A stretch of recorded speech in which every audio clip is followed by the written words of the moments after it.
Hello friends, कैसे हैं आप सब। आप सभी का आपके अपने YouTube channel sociology with Sangeeta में मैं संगीता स्वागत करती हूं। आज की मॉर्निंग की क्लास में हम लोग सोशियोलॉजी से रिलेटेड टॉपिक को कवर कर रहे हैं, जिसमें कि आज का जो हमारा टॉपिक है वो है सामाजिक स्तरीकरण, यानी कि सोशल स्ट्रैटिफिकेशन। ये जो टॉपिक है ये आपका एनसीईआरटी का क्लास 11 का ले लीजिए, इसमें आपको देखने को मिलेंगे। आप ग्रेजुएशन का उठा लीजिए, उसमें आपको ये टॉपिक देखने को मिलेंगे। साथ ही साथ अगर आप पीएचडी का एंट्रेंस का एग्ज़ाम दे रहे हैं तो उसमें भी ये आपके लिए बहुत ही ज़्यादा इम्पॉर्टेंट हो जाता है। इसमें हम लोग सामाजिक स्तरीकरण में 3 प्रकार के सिद्धांतों को कवर करेंगे। तो चलिए हम लोग स्टार्ट करते हैं आज के क्लास को। सामाजिक स्तरीकरण यानी सोशल स्ट्रैटिफिकेशन का जो सिद्धांत है उन्हें मूलतः कितने वर्गों में बांटा गया है? 3 वर्गों में बांटा गया है। वे कौन कौन से वर्ग हैं? मार्क्सवादी विचारधारा, जिसे कि द्वंद्वात्मक सिद्धांत भी बोला जाता है, प्रकार्यवादी सिद्धांत, और थर्ड है संकलनवादी सिद्धांत। सामाजिक स्तरीकरण का जब हम सिद्धांत पढ़ते हैं तो इसमें हमें कार्ल मार्क्स के सिद्धांत को देखना होगा, किंग्सले डेविस और एल्बर्ट ई मूर के सिद्धांत को देखना होगा। साथ ही साथ हमें आपका जो वार्नर महोदय हैं उनके सिद्धांत को देखना होगा और मैक्स वेबर के सिद्धांत को देखना होगा। इन चारों ने सामाजिक स्तरीकरण के सिद्धांत का बताया है।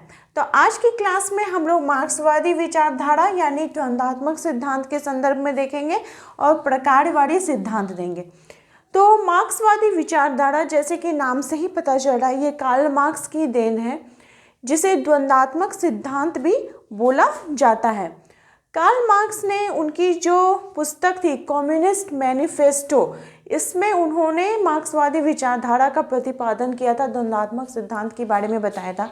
कार्ल मार्क्स के बारे में अगर बात की जाए तो वो आज से लगभग 200 साल पहले उनकी जो सोच थी वो इतनी आगे की वो भविष्य का सोचते थे, और आज जो वर्तमान में चल रहा है उसी को उन्होंने 200 साल पहले भी बता दिया था। क्या बताया था कि जो समाज है वो क्या है, उन्होंने इस पे क्या बताया कि समाज को एक वर्ग के रूप में देखा है, कि समाज क्या है, एक वर्ग है जिसमें कि आर्थिक आधार पर निर्मित वर्ग को केंद्र में रखकर अपने जो सामाजिक स्तरीकरण का सिद्धांत है इसमें उन्होंने उसे प्रस्तुत किया है। उन्होंने यह बताया है कि जो समाज है, समाज में प्रत्येक क्षेत्र में वर्ग पाया जाता है और वो वर्ग क्या कहलाएगा।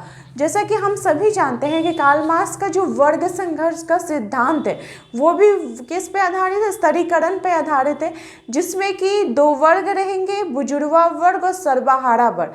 तो ये जो है ये प्राचीन काल में भी चलते आ रहा है, 200 साल पहले आपको भी देखने को मिलेगा, और अभी वर्तमान समय में भी ये चीज़ चल रहा है। तो हम कह सकते हैं कि प्रत्येक समाज में किसी न किसी रूप में जो सुविधा है, जो शक्ति है तथा प्रतिष्ठा के आधार पर जो श्रेणियां विभक्त हुई हैं, उनका जो स्तर है वो क्या हुआ, समाज में उसका अस्तित्व हमें देखने को मिलता है।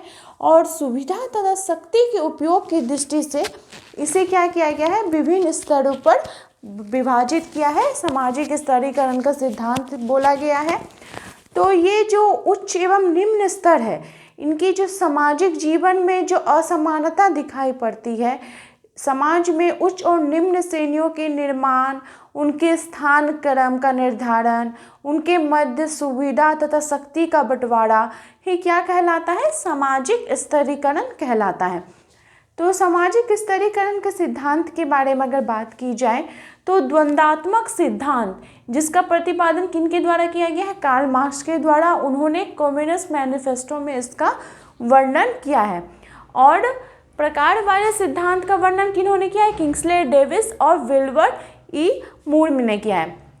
द्वंद्वात्मक सिद्धांत के अनुसार सामाजिक स्तरीकरण का मुख्य आधार आर्थिक हित होता है कि आर्थिक हित में जो जैसे बुजुर्गा वर्ग के लोग हो गए, वो क्या हो गए, पूंजीपति वर्ग के लोग हो गए, तो उनका समाज में क्या हो जाएगा, स्थान ऊंचा होगा, क्योंकि उनके पास आर्थिक स्थिति जो है वो उन्नत है।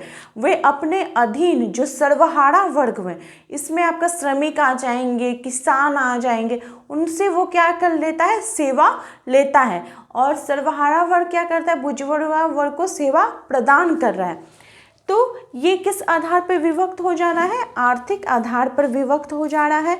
इनके आधार पर वर्गों की जो संरचना है तथा आर्थिक हित के परस्पर जो विरोध है, इसके कारण जो होने वाला संघर्ष है उसको क्या कहा जाता है, वर्ग संघर्ष का सिद्धांत कहा जाता है।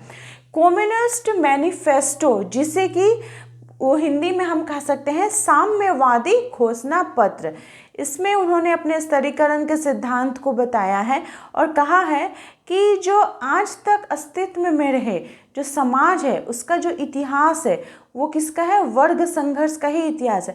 हम प्रत्येक काल में, आप कोई भी काल ले लीजिए, उसमें आपको नहीं दिखेगा कि संघर्ष नहीं वर्गों के बीच विद्यमान है। प्रत्येक काल में जो वर्ग रह रहे हैं उनके बीच क्या हो रहा है, निरंतर संघर्ष चलते आ रहा है। स्वतंत्र लोग, आप अगर उनमें विभक्त करने की बात आ जाती है तो आपको देखने को मिलेगा स्वतंत्र लोग हैं तो दास लोग हैं, कुलीन हैं तो अकुलीन हैं, सामंत हैं तो अर्धदास हैं, अत्याचारी एवं पीड़ित वर्ग के लोग हैं। तो यही सभी वर्ग विभिन्न कालों में भी रहे हैं। और मार्क्स के ने वर्ग का विचार जो है समाज में व्याप्त किस आधार पर वर्णन किया है, आर्थिक आधार पर वर्णन किया है। इसमें उन्होंने यह समझाने का प्रयास किया है जो उत्पादन के साधन हैं, उत्पादनों के साधनों के जो अवधारणा है, ठीक है, उसी के आधार पर ही उन्होंने इसका वर्णन किया। जैसे मान लीजिए कि खेती में क्या हो रहा है, जो भूस्वामी वर्ग के लोग हो गए उन्हें क्या कहा जाता है, अभिजात वर्ग के लोग या भद्र लोग या स्वामी वर्ग के लोग। और उत्पादक वर्ग के लोग में आपके कृषि आ गए, दास आ गए, स्वतंत्र कृषक आ गए। तो इस प्रकार का उन्होंने वर्णन किया है। आप अगर औद्योगिक क्षेत्र में ले लें तो उद्योगपति या पूंजीपति हो गए और दूसरा हो जाएगा मजदूर वर्ग।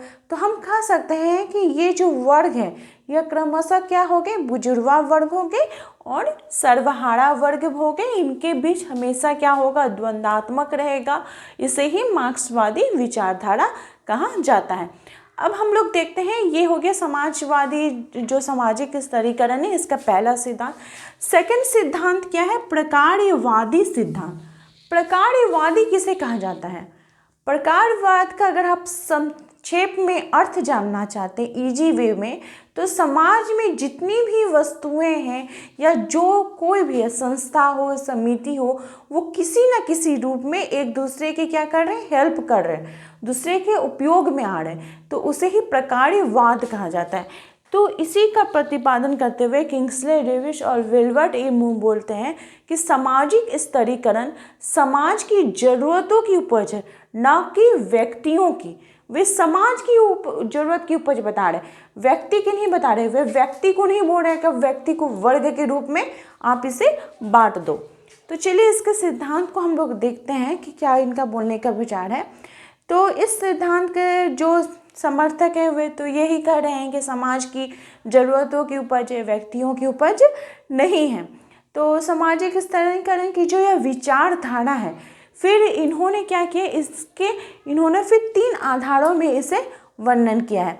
वे आधार कौन कौन से, वे मान्यताएं कौन कौन सी हैं, हम लोग देख रहे हैं कि विश्व में ऐसा कोई भी समाज नहीं है जहाँ की स्तरीकरण नहीं है। विभिन्न कोई भी आप समाजशास्त्री ले लीजिए, उनकी अध्ययन पद्धति को ले लीजिए, तो प्रत्येक समाज में किसी न किसी रूप में स्तरीकरण अवश्य देखने को मिलता है। सेकंड हम लोग देखते हैं कि प्रत्येक समाज में लगभग समान प्रकार से विभिन्न स्तरों के बीच प्रतिष्ठा का बंटवारा हो चुका है। जैसे कि इसमें उन्होंने किसकी बात की है, प्रतिष्ठा की बात की है कि प्रतिष्ठा का बंटवारा आपको देखने को मिलेगा।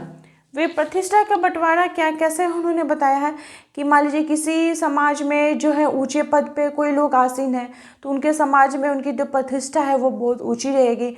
कोई भी व्यक्ति इसे आसानी से समझ सकता है कि मान लीजिए जैसे भारत के जो राष्ट्रपति हो गए, मुख्यमंत्री हो गए तथा राज्यपाल हो गए, को समाज में उच्च स्थान है, लेकिन क्या सभी को समान स्थान मिला है?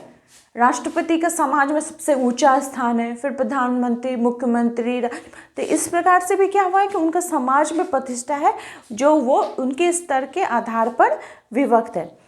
इस सिद्धांत की अगर तीसरी मान्यता की बात की जाए तो विभिन्न समाजों में सामाजिक स्तरीकरण का जो स्वरूप है वो भिन्न भिन्न है। मान लीजिए कि जो सरल समाज होते हैं, जिसे कि सिंपल सोसाइटी बोला जाता है, उसमें उस स्तरीकरण का आधार आमतौर पर हम लोग किससे करते हैं? उम्र के आधार पर या लिंग के आधार पर, हम कह सकते हैं एज के आधार पर हम बात कर रहे हैं, या फिर उनका जो लिंग है, लिंग के आधार पर हम बात कर सकते हैं कि सामाजिक स्तरीकरण बोला जा सकता है। साथ ही साथ क्या बोला जा रहा है कि इस प्रकार के जो और फिर अगर जटिल समाजों की बात की जाए तो उसमें स्तरीकरण का आधार कैसा हो गया? शिक्षा हो गया, एडुकेशन हो गया, कि जो व्यक्ति जैसा एडुकेशन हासिल करेगा उसका समाज में स्तरीकरण वो कैसा होगा? अच्छा होगा। उसके बाद आपका फिर आ जाएगा उसका जो व्यक्तिगत गुण है, उसका जो पर्सनल जो उसका क्वालिटी है, पर्सनल क्वालिटी के बारे में बात कर लेते हैं। किसी को कोई व्यक्ति है जिसे मूर्ति गढ़ना बहुत अच्छे से आता है तो उसका समाज में स्थान अलग होगा। किसी पूजा करना बहुत अच्छे से आता है तो उसका समाज में स्तर अलग प्रकार से होगा। उसका पर्सनली जो क्वालिटी है उसके आधार पर हम कह सकते हैं। फिर राजनीतिक हैसियत, संपत्ति, तो ये सभी आ जाते हैं। यहाँ पे हम लोग देखते हैं कि किंग्सले डेविस और मूर ने अपने सिद्धांत को फिर दो महत्वपूर्ण बातों में बताया है। पहला तो क्या उन्होंने बताया कि जो स्तरीकरण है वो एक विश्वव्यापी सामाजिक यथार्थ है। उनका जो पहला व्यू था वो क्या था कि विश्वव्यापी, ऐसा कोई भी समाज नहीं है जहाँ पर स्तरीकरण आपको देखने को नहीं मिलेगा। विश्वव्यापी एक स्तरीकरण का आधार है। दूसरा उन्होंने क्या बताया कि स्तरीकरण जो है वो समाज में समान नहीं है। समाज में स्तरीकरण का जो आधार है वो क्या है? समान नहीं है, क्योंकि प्रेसिडेंट का पोस्ट ऊंचा हो जा रहा है, फिर राज्यपाल का नीचे हो जा रहा है। तो इस प्रकार से उन्होंने इसके बारे में बताया है। तो इसके आधार फिर अगर हम तुलना करें तो समाज में कुछ पद जो होते हैं वो तुलनात्मक दृष्टि से बहुत ही महत्वपूर्ण होते हैं, वो विशिष्ट होते हैं, उनमें योग्यता होती है। फिर ऊंचे वेतन के आधार पर हम दे सकते हैं कि जिसका वेतन समाज में ऊंचा होगा, तो ऐसा तो कोई व्यक्ति ही नहीं है कि जिसका समाज में उपयोगिता ना हो। हर व्यक्ति का समाज में अपना कोई ना कोई उपयोग होता है। तो ये था किंग्सले डेविस का प्रकारवादी सिद्धांत। आई होप आप लोगों को आपकी आज की जो क्लास है जिसमें आप लोगों को मार्क्सवादी विचारधारा तथा प्रकारवादी विचारधारा अच्छी प्रकार से समझ में आ गई होगी। कल के नेक्स्ट क्लास में हम लोग संकलनवादी सिद्धांत के संदर्भ में देखेंगे, क्योंकि अगर आज बताया जाए तो वीडियो बहुत अधिक लंबा हो जाएगा। तो अगर आपको ये क्लास अच्छी लगी है तो प्लीज़ आप अपने दोस्तों से ज़्यादा शेयर करें तथा मेरे चैनल पर नए हो तो प्लीज़ सब्सक्राइब करें। मेरे चैनल के साथ बने रहने के लिए आप सभी का धन्यवाद।